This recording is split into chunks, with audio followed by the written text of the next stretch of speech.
Footsteps in the dark,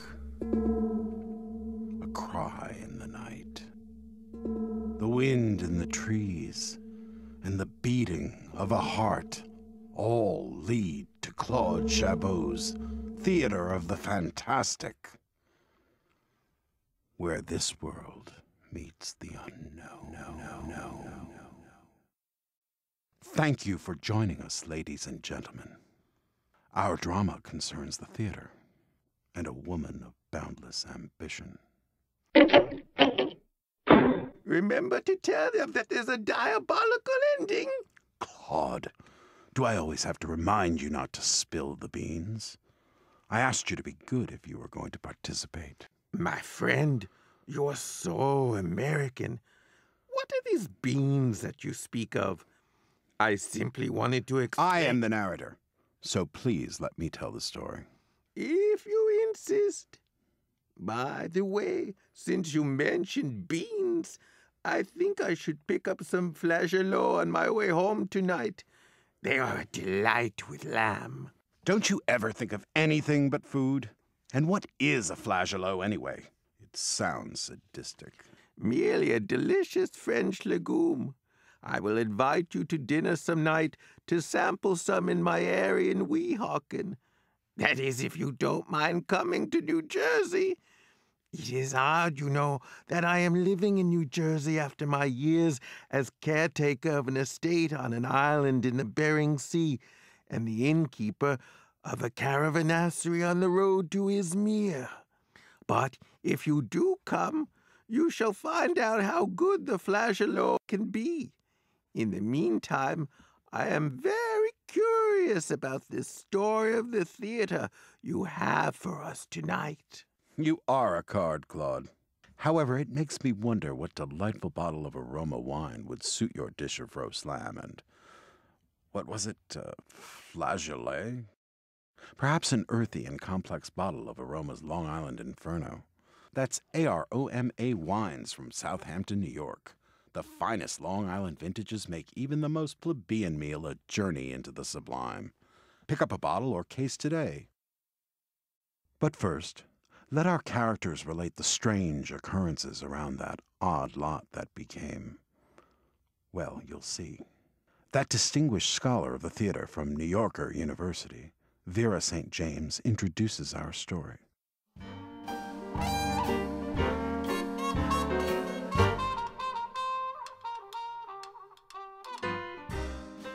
Lesser actresses had triumphed on screen. It would not be forgotten. But for the great Eliza de Lis, cobwebs of time and mortality had spun a web of oblivion about her name and career. La Lisi, as she was known to the cognoscenti, lingered to over 100.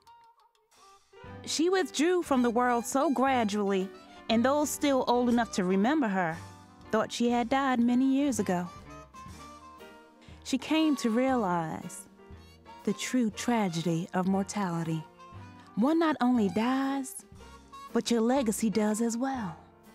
But in her day, the critics heralded her triumphs. De Lis as Shaw's Cleopatra. Marvelous. Perfect malice as Lady Macbeth. Deliriously wry as Lady Windermere in Wilde's Confection.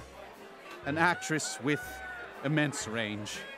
Heroic, self-sacrificing, generous, tempestuous, kindly, unassuming, grand and petulant, all in a stunning figure. An actress. A star. I know, that's what they say. We all love you, Eliza. But they just look at me and really don't know what to think. You're marvelous, darling. I'm either the triumph they make me or I hang myself on stage. Please, you're marvelous, darling. Yes, hang myself because that is what I must do. I have to be different. I can't do it the way it's been done.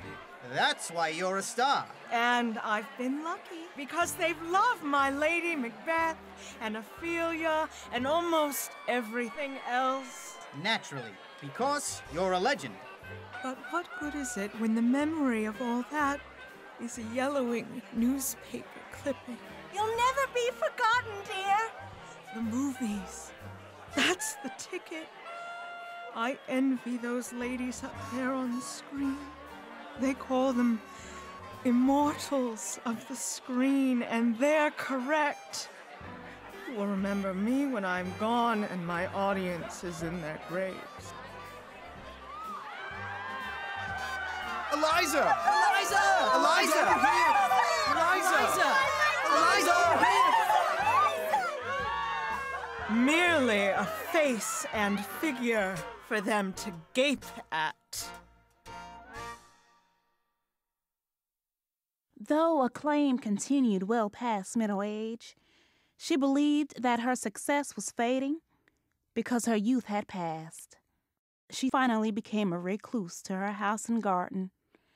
It was her gardener who found her one morning slumped over the old secretary that she used as a desk. Her heirs, distant cousins with little intimacy with her, gathered to dispose of her estate. De Lis was no longer a name that would fetch much for ordinary household objects, as her antique fame had now waned to almost nothing. It was an odd lot, but nothing distinctive or extraordinary that would justify a high-profile city auction. A local auctioneer in Kingston had been engaged by the heirs to manage the affair.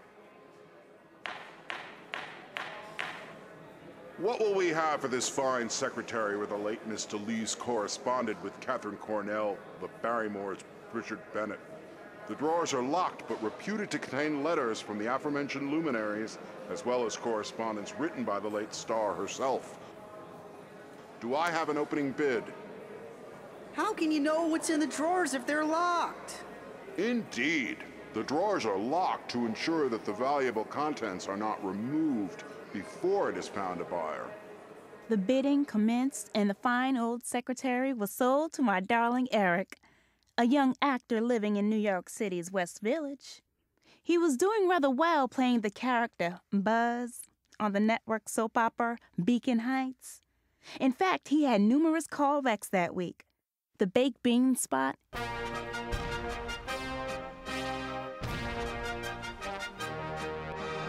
Chubby brown sugar beans are better 'cause they're chubbly, bubbly, hot and sweet. a TV ad for knives that they planned to air for years, The French chef's knife. It cuts. and an industrial show. Bosley profits are up and away. The dividends really pay. Bosley tractors make your day. Yes, Vera was so enamored of her new beau Eric. An old student, my wife told me. But I knew better from the way she doted on him, invited him to dinner in our home. Did she think I didn't understand? She had enamored me to get a tenure at the university. I married her, brought her into my home, gave her my family's good name. And now I discover she's after something else. She told me that nowhere in his amalgamation of well-paying work following his daily labors on Beacon Heights was the offer of a decent part in a play. All his work was shallow satisfaction to one who had aspired to the stage and still found his merit there, or so she said. One evening, Vera added that he passed a fortune-teller storefront in the village on his way to catch the subway uptown, and even though he never thought much of these places, somehow this one on West 4th Street advertising a medium aroused his interest. He entered the curtain-shrouded storefront, floridly perfumed with cheap incense and stifling with stale cigarette smoke. Hello? One moment, dearie. Is anyone there? Madame Callie, can I be of assistance, sir? I've never seen someone so poorly dressed and in such dirty rags. I need help with some letters. Some letters written by someone who died recently. You see, I want to... What do you want? I've sensed her around me. You have? I want You want to speak with her beyond the pale, is that it? I would give anything to. Who is this? The departed loved one? An actress, famous many years ago. Eliza de Lis. You probably know nothing of her. An actress? She supposedly died writing a letter to one of her old Broadway pals. She felt unwell and put it away, crumpling it a bit as if she had changed her mind or was too weak to write. I think that letter is a reason for my wanting or needing to contact her. And there's a locked drawer that may contain other secrets that will help me understand why I think she wants to speak with me. We must find out what is in that last drawer.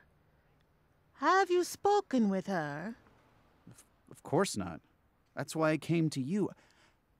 I sense her presence. They're all around us, you know, at all times. I have the ability to reach them. And for such a strong personality as de Lis, she would have the ability to reach across that slight void that divides the here from the hereafter. You know of her? Mama was an actress and spoke of her. Really? I think she wants to reach me, but I don't know why. You must be attractive to her. I don't know. She wants more? I know it. Maybe she died without being able to complete something. You know, spirits who linger in the median world of the afterlife, past living? There are things we can do, my lovely, that will make it attractive for her to respond. Anything, as long as I can speak with her. You are willing to pay to see her, then? Yes. Then I shall arrange it. When? Nothing keeping me here. We can try to inspire her to speak with us, but I think it more likely that she would reach us in a place where she has some connection. And that place is your apartment. That secretary is the very emblem of contact. Think of all the time she spent writing, hunched over that desk. She would feel drawn to its aura because that aura is her own. Let's walk the few blocks to my apartment, now.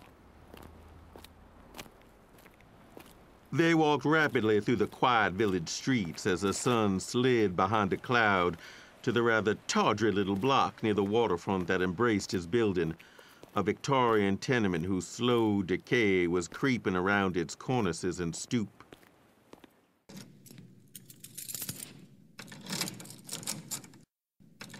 Turning his keys in the many locks of his door in the dim hallway, he pushed open the petrified door, which yielded with a damp and vibrating wooden shutter.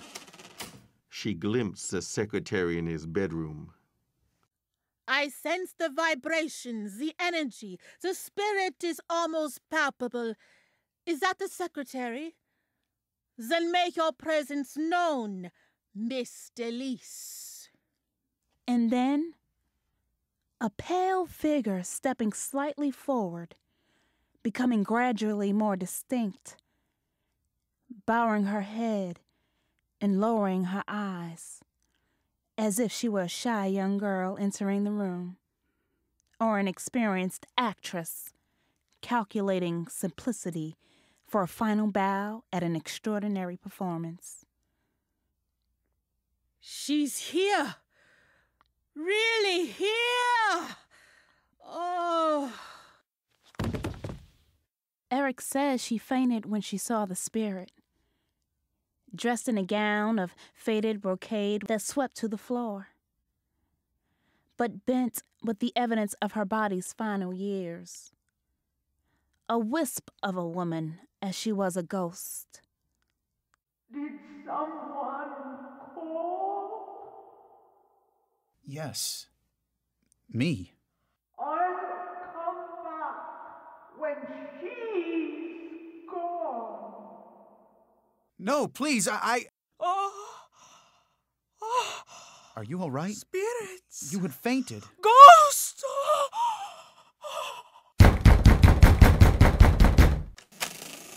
What's going on in there? What's the matter with her? Who is she? Nothing. Somebody fainted. That's all, Mrs. Tambora. And why is she on the floor? I think you have some explaining to do. Moaning and all kinds of sounds. The neighbors complained. Really? She just fainted. Who is she? A pickup? Maybe worse. I don't trust you actors. She was helping me with an antique I bought. Look, she's going now anyway. You know I wouldn't harm anybody. I don't know anything of the sort. Find me some cash. Find it now, and I won't get the police after you. Vera told me he was able to calm the landlady down. Then he gave the medium a check and sent her back to her tawdry little storefront in a cab, barely hearing her or seeing her, because he wanted only one thing. When he opened the door and all was quiet, he returned to his room and saw she was there, sitting in the shadows, turning a corner of her lace shawl over and over again in her hands. I still linger here. For what purpose? I cannot rest, but there is no one to tell me why. I know that others have gone on, but I am forced to linger. I have the satisfaction of a life well lived. I see no reason for me to remain. I've wanted to have the same satisfaction as you when I was playing those dim theaters or bright auditoriums in all parts of the country. That was a life, an actor's life. We gave them the classics and Broadway, plays out in Weed, California or Caribou, Maine. But you played the roles when there was a grand audience for the stage. I wish I was back in the 50s or before, when there was an interest, an audience. Now it's all TV and movies. TV, really. The theater, with all its regional outlets, seems to be shrinking. Who cares if you're in a play anymore? Who cares about plays? Some linger due to a violent death or suicide, but that is not my case. They remain behind because of incomplete action they fruitlessly seek to complete or wait to see completed in your realm by others. They are the lucky ones. They are close to life. There is nothing in my memory that explains what I left behind that was unfinished, that would cause me to linger. So I stay. As the world grows more foreign to me in every way, and my Catskill mansion falls into decay, they will praise it, I'm sure. Then where will this poor spirit go? I wish she wouldn't look at me the way she does. She seems to be evaluating me in some way. There is sympathy in her eyes, but something else. Something. I feel suddenly sleepy. I must lie down. I must sleep. I can barely see you even if I force my eyes open, as if you were your own shadow. The shadows are people. We are all around you. They call us shades because the souls of the dead are leaning on the living. Always the underside of the sun, constantly fleeing from the light. Always absent, the unknown ones. You are now as we once were. You will be as we are. I sometimes miss the world, your world, but it is better in my realm. The world is bothersome. I don't know how to tolerate it. The theater, now that I am here. Here, there is peace, beauty, as you won't find anywhere else. Her mortal success pales beside the sweetness of her life beyond death. I am reassured. I'm convinced. I want to join you. Take me to you.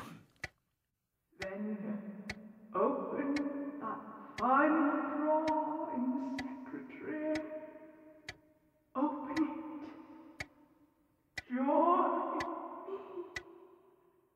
Yes, I'll open it.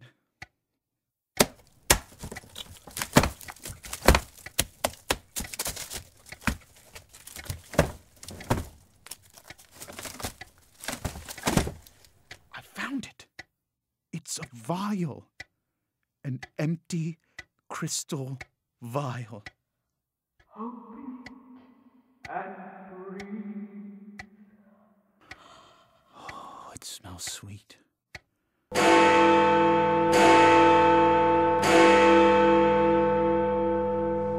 Now, I understand. I understand what you want. I know what is incomplete. What you mean to do? To use me? My body? To come back? You breathe my past, my dear. A discarded life you've embraced.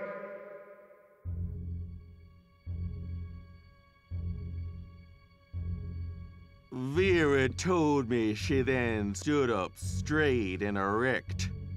Odd for one who had so long struggled with the abomination of aging. Then he took a long, profound breath in, filling his lungs with the almost forgotten pleasure of respiration. He wanted the peace of death. And now he has it. Eliza de Lis was ready for her comeback. And you may very well ask, how do I know all of this? Was I there? Was I present? Not at all. But Vera told me. She told me all of these things because she had him attend that auction to begin this evil thing.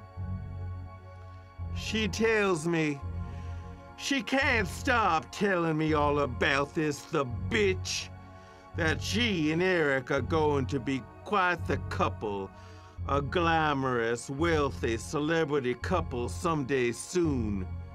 The only thing is, he doesn't like his body. His male body. He keeps telling Vera he would be happier if he found a woman he could be. and he looks at Vera so strangely.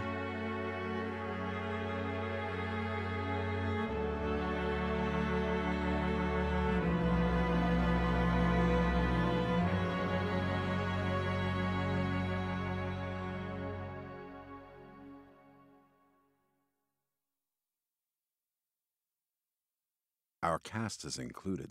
Theodore Boulokos, Lolali Ledlam, Peter Pagano, Melissa Scott, and featuring Joe Salgo and Stacy Salvette. Written, produced, and directed by Peter Pagano. Claude Chabot's Theater of the Fantastic, where this world meets the unknown.